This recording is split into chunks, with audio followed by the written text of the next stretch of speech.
there was this white shadow. It was kind of like a mist or some kind of smoke. It looked like the rough outline of a person, and then it was gone. It dissipated. My husband asked us to wait inside with the door locked while he went outside to check on the situation. My daughter then said, "The lady was sad, Mum. She looked hurt too. And she looked like she had horns sometimes."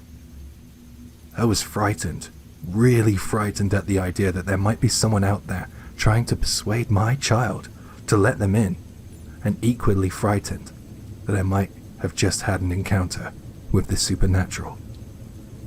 My husband eventually returned from checking outside. I say eventually, it must have been a matter of a couple of minutes, but it felt like an eternity. I didn't see anyone out there, no footprints either. I mean, there's gravel around the whole building. Surely we would have heard someone run off. I didn't even hear a thing out there. I went by the door while he was stood there. I held my daughter's hand tightly as I approached. The door was open, and my husband went to close it, but I stopped him.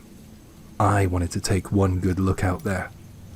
All that I could see was a dark sea of trees.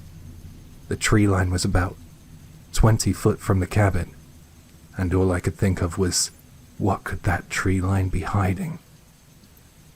The bugs chirped, and the wind blew, and it was at that point that I shut the door. If someone needed help, like my daughter said, that the woman at the window asked for, then surely you would come back while the door was wide open, right? We all slept in the same bed that night, and thankfully nothing else suspicious happened after that. I will say that I was completely on edge until we left that cabin. It's the scariest thing that's ever happened to me. I always wonder who that hurt/horned lady was, and why she wanted my daughter to let her in.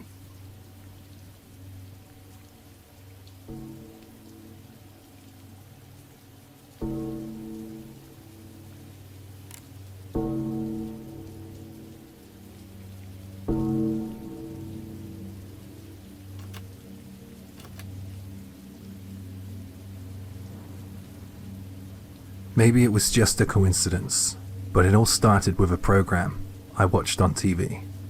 I had been watching it for about 2 years or so, I guess. So you could call me a fan. It wasn't a popular TV show. It had a minor following online, and each episode was only about 30 minutes long. It has since gone off the air, but one of the segments of the show would ask the viewers to send in creepy submissions. To be honest, I think that was the best part of the show, and I didn't love the other segments.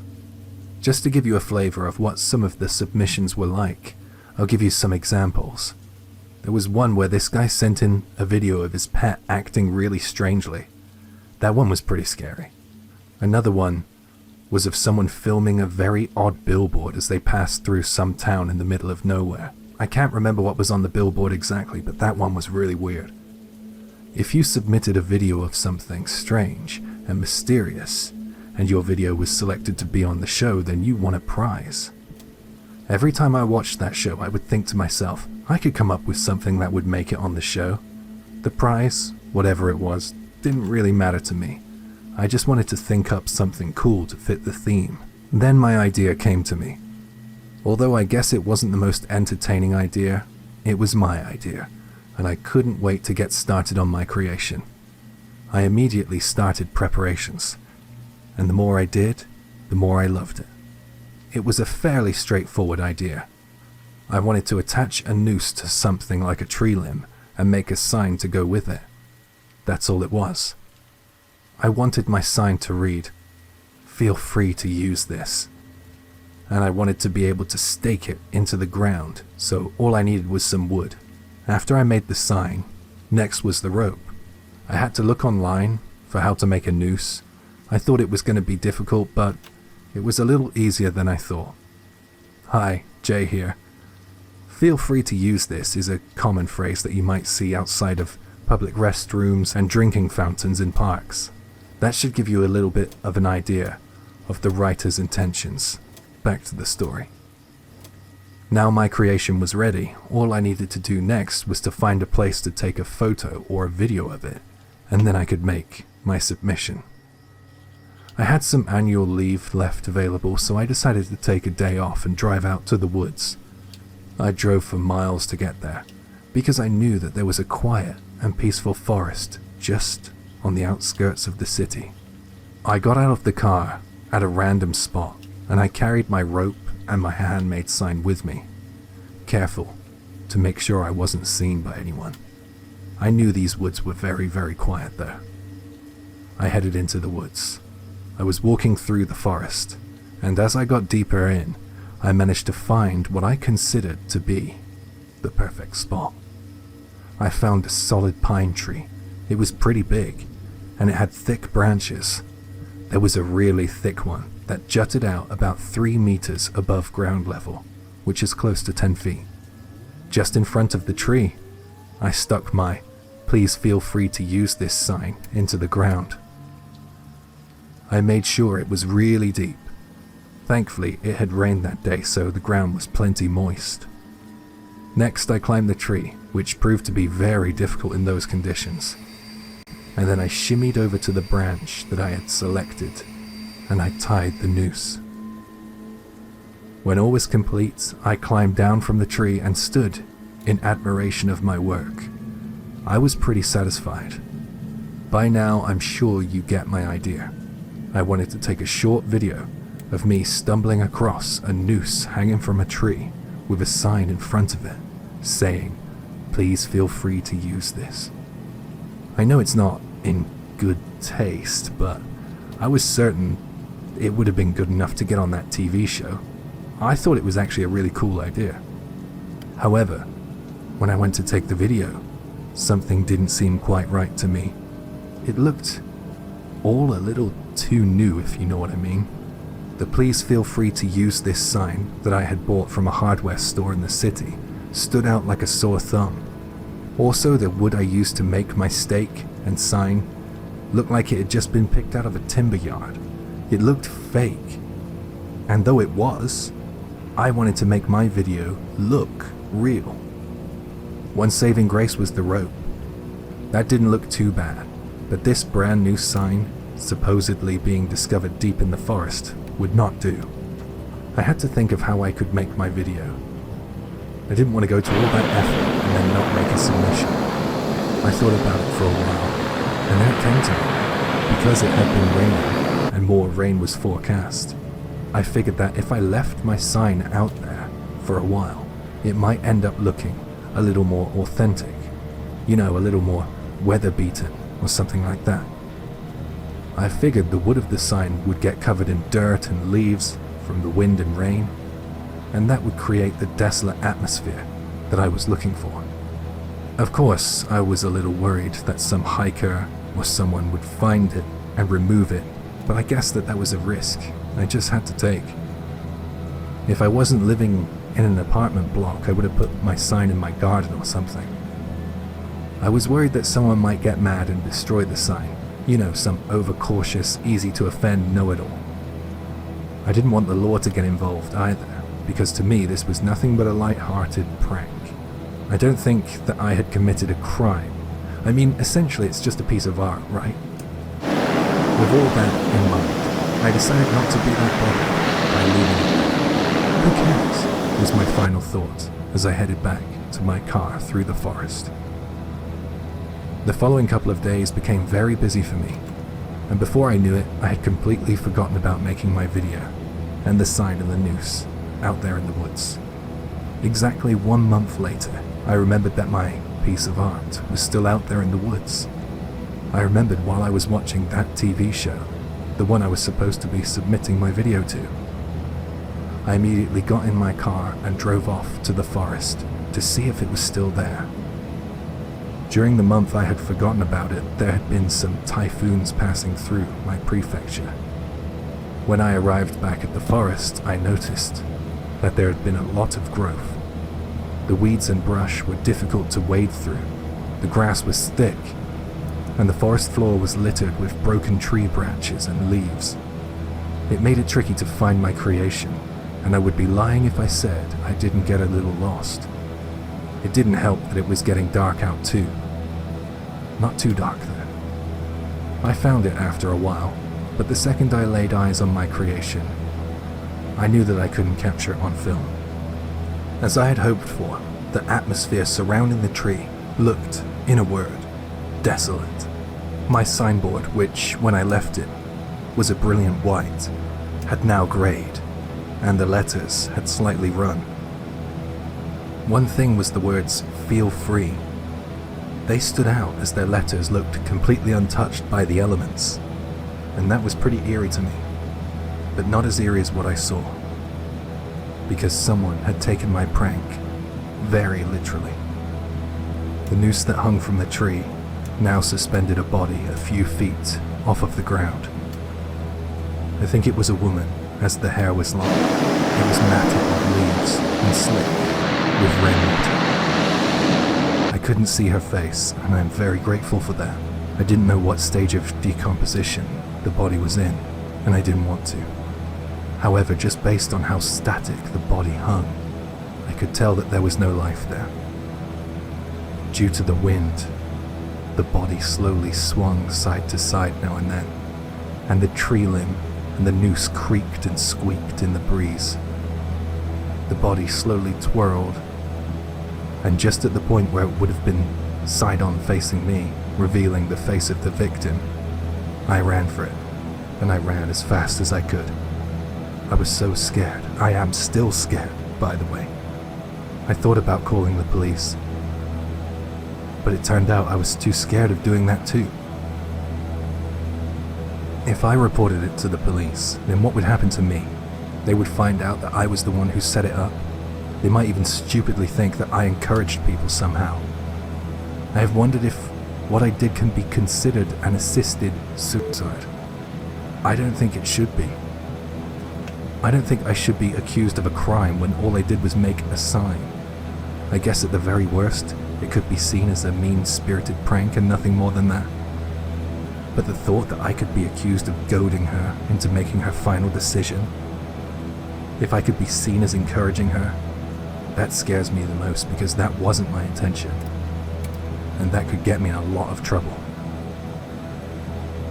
This all happened 2 years ago, and I still haven't reported it. I can't report it. I could get into so much trouble. It plays on my mind so often that not because I feel some tremendous sense of guilt or anything, but because it could be the end of me. I keep an eye on the newspapers and the local news for any discoveries out there in those woods, but so far, there's been nothing.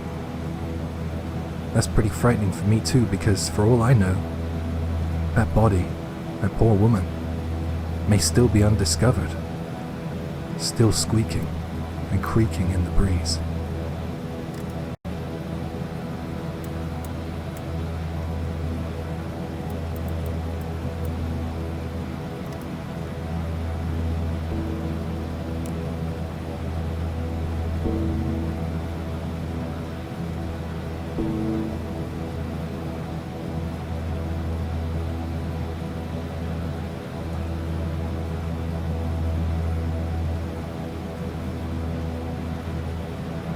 I'm a real outdoorsy kind of guy. I love mountain hiking, climbing, fishing, going on long walks, and camping out in the elements. I always go alone. I find it a much more immersive experience when it's just me and nature. Sometimes it can get pretty creepy though. I have had encounters with animals, and I have heard weird noises out there in the dark of night. Nothing weirder than what I heard when I went mountain hiking last summer. After a long day of hiking, I set up my tent to get some sleep for the night. I had left it kind of late because I was pushing myself to cover as much ground as possible. It was twilight time by the time I got into my sleeping bag, and almost dark out.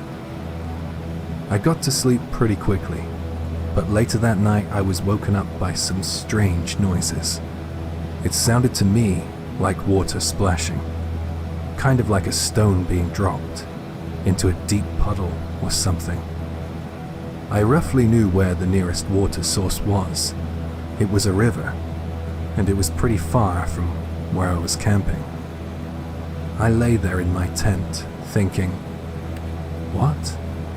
I'm pretty sure I'm not anywhere near it. I was half asleep, in a dreamlike state. I was just on the edge of slipping back into sleep, but then I heard a different sound. This time it was more of a dry, rustling sound. This one sounded like someone was wading through knee-high, thick grass. This sound alerted me. All of a sudden I didn't feel that alone. I listened intently, and after a couple of moments, I figured out that dry, rustling sound sounded as if it was circling my tent. I was really freaking out at that point.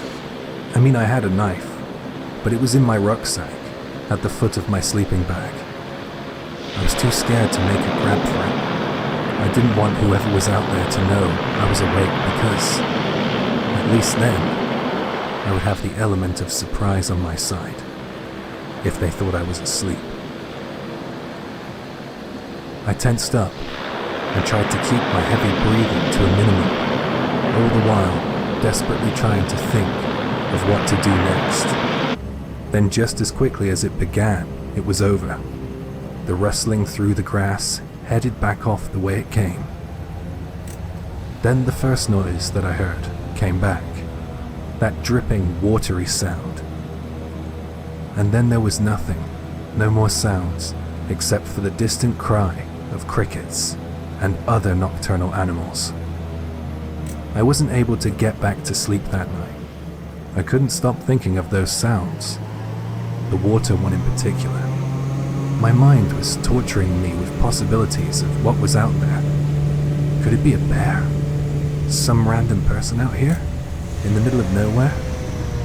Was someone taking note of my position to potentially come back later? It could have been anything, and there was no way that I was going to get some sleep with those thoughts in my mind. Once it was light out, my confidence returned.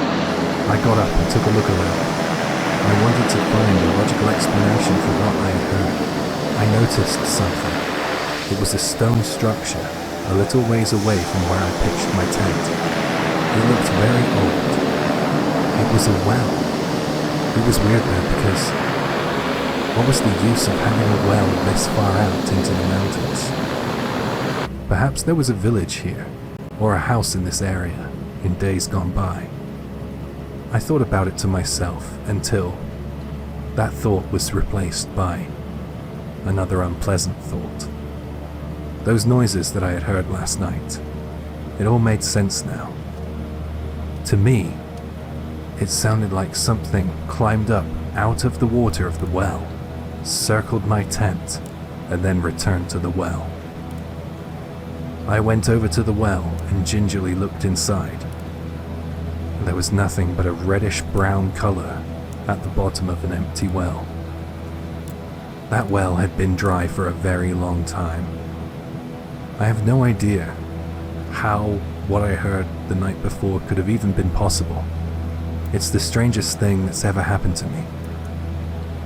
I couldn't help but wonder if I had heard some strange hark back to some years gone by. Perhaps something happened in that area. I don't know what it was, but maybe those were residual sounds or something.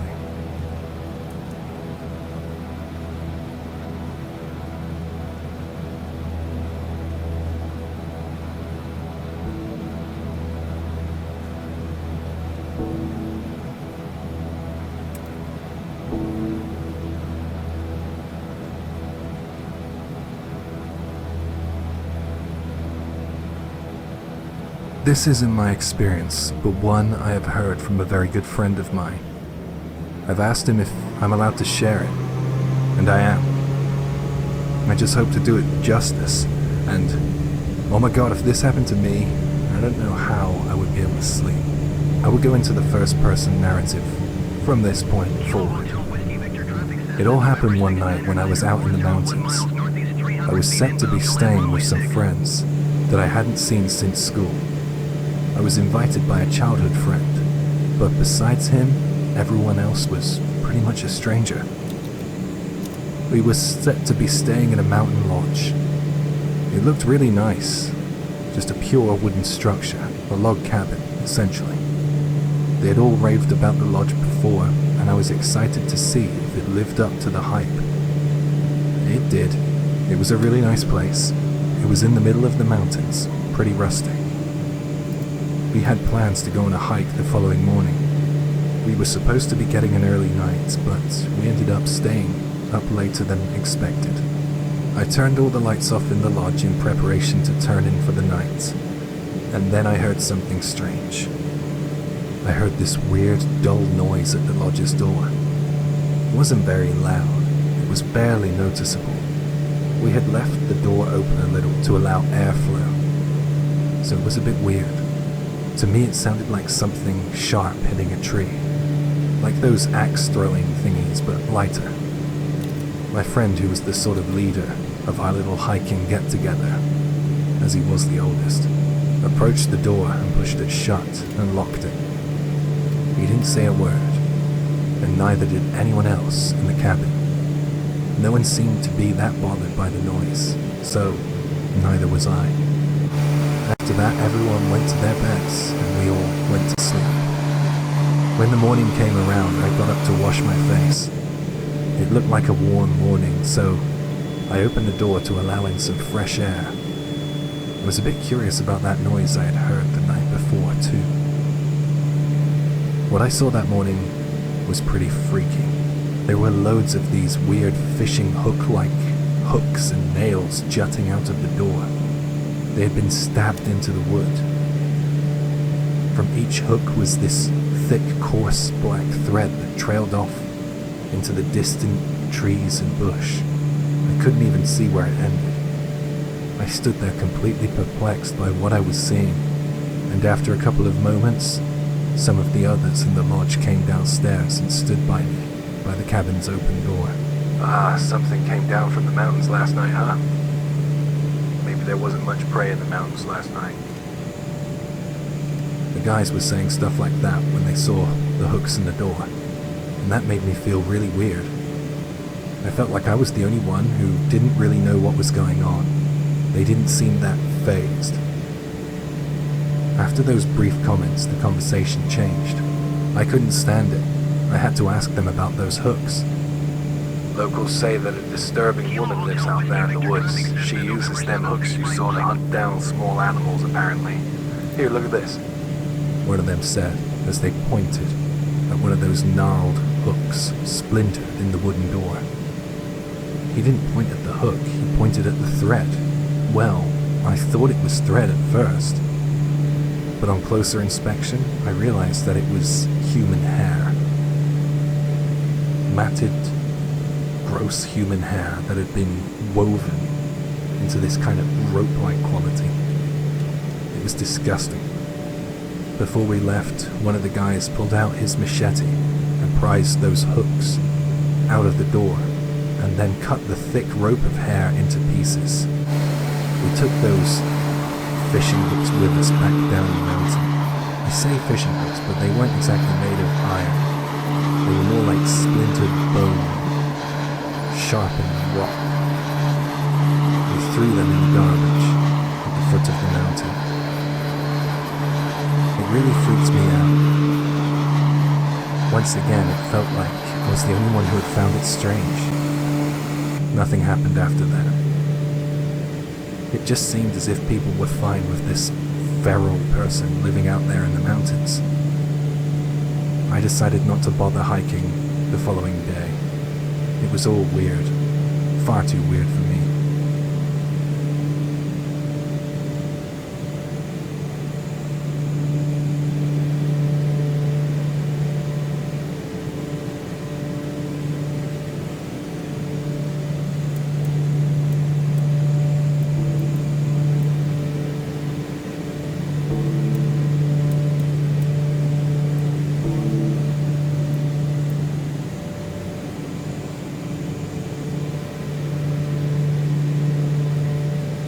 Has anyone heard of any strange rumors or stories out of Mount Mizugaki in Yamanashi. I had a weird experience there. I climbed it a few years back on August the 4th. I started my climb during the evening. Halfway through the climb, I was confronted by something very, very strange. By the way, I'm a very experienced mountain climber. I've been climbing mountains like Mizugaki for about 8 years. I've had some pretty interesting climbs in those years, but nothing like my Mount Mizugaki climb. According to my log data, I started my climb at 4:43, and I began it with the Kuromori course, which I believe is to the north. About an hour and a half after I had started my climb, I reached the waterfall that they have there, and from there I could see the fog, or mist. I didn't expect these conditions, but I was confident that I knew my way. The signage was excellent and all my equipment was in perfect working order. And I was well provisioned, of course. I had the means to make a bivouac if the weather turned for the worst, so I decided to proceed with my climb. This turned out to be a very bad piece of judgment by me. After I had passed the waterfall, I proceeded for another 40 minutes. I remember that the next time I looked at my watch. Then after that, I just kept going. I remember that the next time I looked at my watch, it was 7:01. I stopped because it was getting darker, and the fog seemed to be getting thicker. So I equipped my headlamp and turned on my flashlight. When I turned on that flashlight, I was a little shocked to see that there was someone walking up ahead of me in the fog. I could only just make out their silhouette. I didn't want to hike with some stranger, so I just decided to hang back and drop my pace a little. I don't mean to be antisocial, I just like hiking alone. To each their own, right? The fog got thicker and thicker. It was getting ridiculous for an August climb. I was pretty much relying on the light of the person up ahead to see which directions I should take, twists in the road. It felt strange that night. Something was definitely unusual, but I'm a stubborn guy.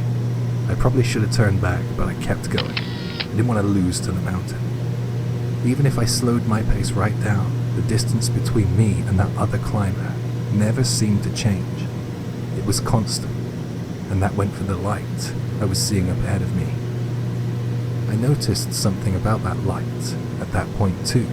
The light's color seemed off. Usually, hikers and mountain climbers carry these strong LED lights which can really cut through the darkness. The person up ahead from me had this weird orangey yellow light that seemed a little out of date and a little odd for the conditions.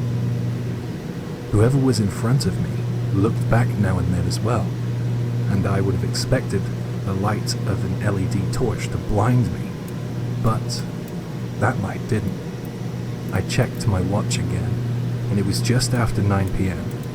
I didn't feel as if there was any sign of the summit up ahead. Since that person in front of me looked back so often, I could make that judgment. Things were getting a little tricky. I was finding it harder and harder to see my way. I took the time to stop and check my GPS positioning against the map I had brought with me. Well, I really couldn't get a good signal on my GPS system, but I didn't panic because I knew that fog could sometimes interfere with that. I got out my altimeter. This is a tool that can be used to predict the altitude one can be at during a climb. It also helps with directions of slopes, etc. The altitude was 1,870 meters, and the slope direction was due west. In other words, I had ended up veering off the beaten path considerably. I was supposed to be directly east of the mountain's peak. I hope that makes sense. I guess it would be hard to envision if you haven't seen that mountain range. Well, I guess it served me right for following the other hiker up ahead, right? I should have just turned back. I was annoyed at myself. But the worst thing I could do at that point would have been to try and find my way back to the beaten path, especially when you consider this dense fog. I planned on staying right where I was until the morning came. in the hope that the fog might have cleared a little by then. I began preparations to bivouac for the night. While I was preparing my little camping area, I saw that light from the other hiker flickering just off in the distance. Weird dude, I thought to myself as my hands got to work. I guess that the light could have been some kind of reflection from someplace else in the fog. I didn't really buy that though. I pitched up my little tent, and then I ate some food, and after that I got some sleep. I woke up a little later when I thought it was getting brighter out, but when I fully opened my eyes there was nothing but darkness all around me. I realized at that point that the light that woke me had not been the morning light. It must have been the light from that other hiker. What the hell was this guy doing, I wondered, and why was he so close to my camp? I guess that he didn't want to be on his own, but if I'm perfectly honest, his presence that close to me felt a little scary. I say he, but it could have just as easily been a woman. This guy was a complete stranger, and for some reason he or she wanted to stay close to me, and that's pretty weird if you ask me. The more I thought about it, the more uncomfortable I felt. I wanted to get away from them. So I picked up my stuff, and I knew for a fact that if I headed down the mountain in a southwesterly direction, I would reach a rest hut. It was just a small wooden lodge that hikers would use to escape the elements. Sure, I would be undoing some of the great work I had done by climbing that far, but I felt as if it was worth it to get away from that other hiker. I had my compass and my altimeter, so it was all fine. I think the best way to describe myself back in those days was physically strong and fit, but not mentally strong or fit. I think I had a lot to learn, and some parts of my personality, such as the stubborn side and the impulsive actions that I took, proved that I probably wasn't in the right headspace for such a crazy solo climb. It might sound like I'm being a little too harsh on myself there, but I know that careless actions cost lives. I looked at my watch again, and it was now past 1 a.m. in the morning, way too late to be trying to find my way in the darkness. When I looked at my watch, I heard a woman's voice. It was clear and very close to me. The voice said, "Where are you going? That's not the right way." I spun around and I looked frantically all over for the owner of that voice. My spine turned to ice as my headlamp revealed no one, just rows and rows of empty trees and thick rolling fog. The light I had seen earlier was no longer visible, making it even harder to see. I started to run in panic. I was freaking out. I didn't know where that voice came from, and it really scared me. It was like I was having auditory hallucinations. I ended up out of breath as expected. Then I saw it. The light from earlier was back, and it was shining through the trees from a southwest direction. In other words, the direction I was heading in. It couldn't be possible. I had been rushing down a pathless part of the mountain, and there was no way that that light should have appeared in front of me when it was behind me. I was scared, but there wasn't much I could do. I wanted to get to the safety of that emergency hut. I hurried down the mountain towards that familiar light. I was so nervous that something was going to happen when I got close. I couldn't help but feel a little in danger. I think the thick fog and the darkness had forced me to lose my composure. The voice I had heard earlier seemed to be coming from all directions as I ran. It was saying things like, "Not that way. It's dangerous if you go that way." It was like I was surrounded by something, or it was echoing in my head. The light was disappearing and then reappearing again in different locations, and then there was more and more lights. This all went on till about 4 a.m. I was feeling dizzy, probably due to the fear, and then I stood on something. I looked down, and I saw that I had stepped on a bouquet of flowers, and as soon as I stepped on them, all the lights and the voices abruptly stopped. There was a strong smell of burning incense for a brief second, and then it was all gone. I noticed that it was starting to get brighter suddenly, and the fog was beginning to clear too. I quickly pulled out my GPS system and made a plan on how to get to the emergency shelter hut. I raced to the hut. I think that I surprised the old man who was sat in there because he asked me almost instantly if I was okay. I don't know if it was the adrenaline or something, but I decided to tell him everything. He told me a couple of things about Mount Mizugaki that I found pretty creepy and pretty interesting. The old man said that Mizugaki's mist is connected to another world, and it is the belief of the locals that this mist is responsible for several missing person cases. I asked if someone had gone missing recently, and if that was why there was a bouquet of flowers near the emergency shelter. He said that he didn't think that there had been any recent missing person cases or any reported deaths. I asked if people still brought flowers to the mountains in their memory, and he said that no one had gone missing in a long time, so he didn't think so. I don't know if any of this was true or false though. It was at that point that I realized it wasn't just the one voice I had heard out there in the fog. There was an abundance of voices, and they were all females too. He said all the missing person cases were exclusively female. And at times, during that wild period where I was running around like a maniac, I could hear shrieking and screaming. Something has definitely happened out in those mountains, if you ask me. But I have no idea why it was revealed to me. I always wonder why this happened to me. It was the most frightening experience I've had in my life.